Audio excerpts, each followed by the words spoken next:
Most advice we follow in life isn't bad, it's just incomplete. And incomplete advice is often more dangerous than bad advice.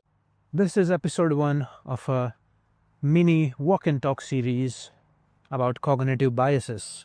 And we are starting off with the one that quietly shapes every decision we make in life: the survivorship bias.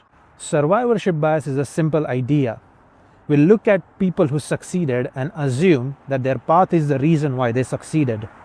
We fail to look at people who followed the same path and struggled quietly. Those people are invisible, and invisible data still matters. When you only study survivors, you often learn wrong lessons. This concept became popular during World War II, when engineers were trying to reinforce the planes that were returning from battlefield and were marking out where the bullet holes were. The engineers planned to reinforce the areas with the most bullet holes, but a statistician named Abraham Wald from Columbia University made a very crucial discovery. He stated these planes returned despite being hit in these areas. The planes that were hit in other areas did not return, and hence the mapped out area on the plane is the one that you need to be least worried about reinforcing. The lesson to learn here was the damage that is visible is rarely the one that kills you. Now, this can be tied in all aspects of life, like in careers. We often look at people who dropped out of university and became wildly successful. But we don't look at the thousands of people who drop out every year, struggle just as hard, follow the same advice, and yet don't succeed. The same is true with business and hustle culture. You are told to wake up at 4 a.m., work 16-hour days, and sacrifice everything to achieve a certain goal.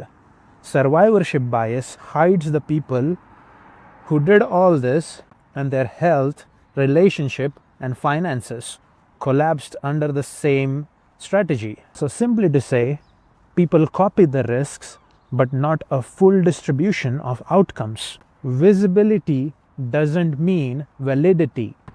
What makes survivorship bias dangerous is that it doesn't feel irrational. We naturally want to follow role models, and we naturally want clean explanations. We are wired to assume that success implies correctness, but success is messy.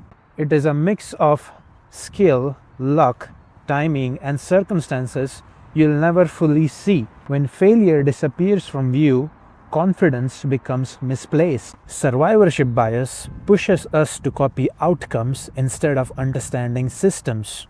We copy routines without context, habits without constraints, and results without probabilities. And when it doesn't work, we assume that something is wrong with us.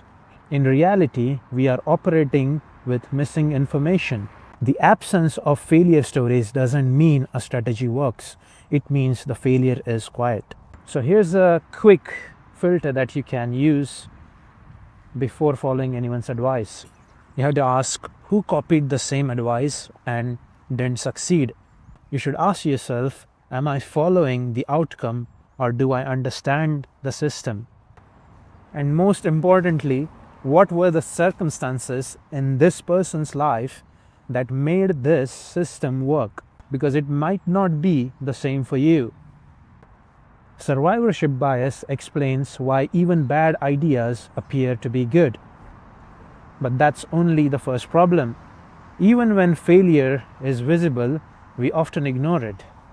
And that is called confirmation bias. And that is our topic for episode 2. Thanks for watching and stay tuned. A lot more videos coming soon.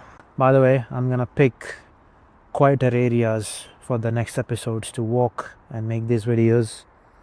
And there's gonna be 4 episodes in total for this series if you are interested. Thank you.